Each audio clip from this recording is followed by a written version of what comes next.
I wasn't even planning to spar that day. Just stretch, shadow box, and maybe punch the heavy bag until my arms went numb.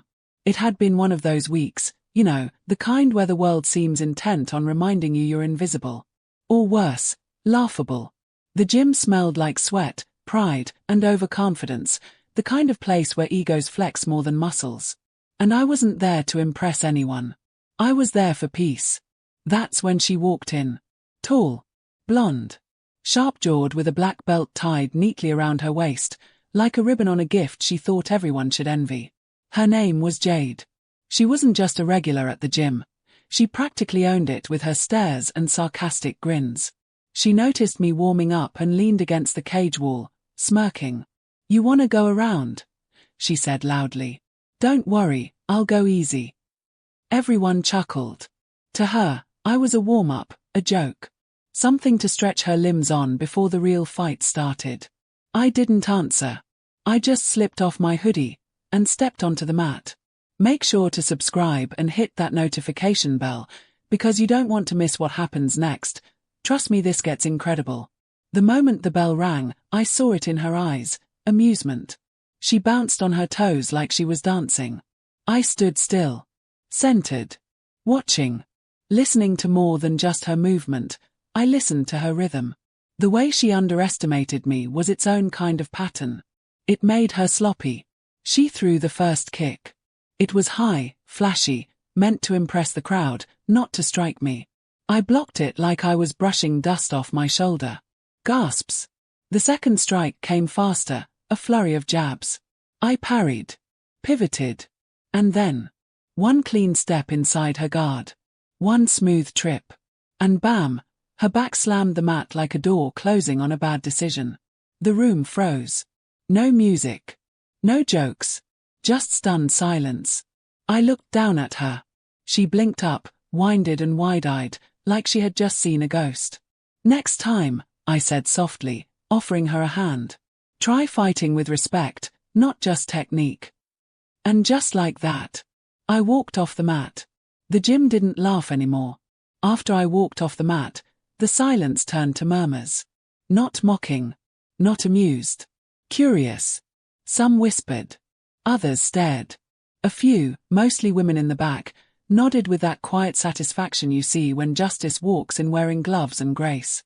Jade was still on the mat, her pride scattered across the floor like the beads of her undone braid. She finally stood up, slower now, quieter. She didn't storm off. She didn't puff her chest. She just walked toward me, no longer grinning. "What's your name?" she asked. I looked at her, not with anger, but calm. "Leah." "Where did you train?" "Life." Her lips parted. She wanted to laugh, maybe. But she didn't. Something about my stillness made her hesitate. That was real skill," she said finally.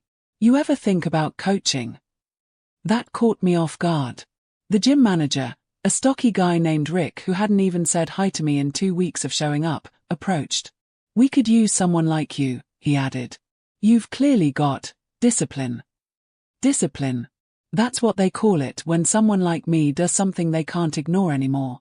Over the next few days, the atmosphere in the gym shifted. I wasn't invisible anymore. Some of the same people who chuckled when I first walked in were now asking to train with me. Jade even joined me on drills one afternoon, and this time, she listened. She stopped calling me new girl. Started calling me Coach Leah. But more than the stares or the title, what moved me was the girl in the back, a quiet, brown-skinned teen named Asha who had been watching since day one. Too shy to train. Too used to being overlooked. One evening, she walked up to me with her gloves clutched to her chest. "Do you think I could learn too?" she whispered. I smiled, truly smiled. "You already started," I said. "You showed up." Months passed. I began leading weekend women's classes. Not just sparring, but strength, balance, breathwork, and confidence. We didn't just learn how to strike, we learned how to stand. Jade became one of the most vocal supporters, and Rick eventually offered me a formal position as assistant coach.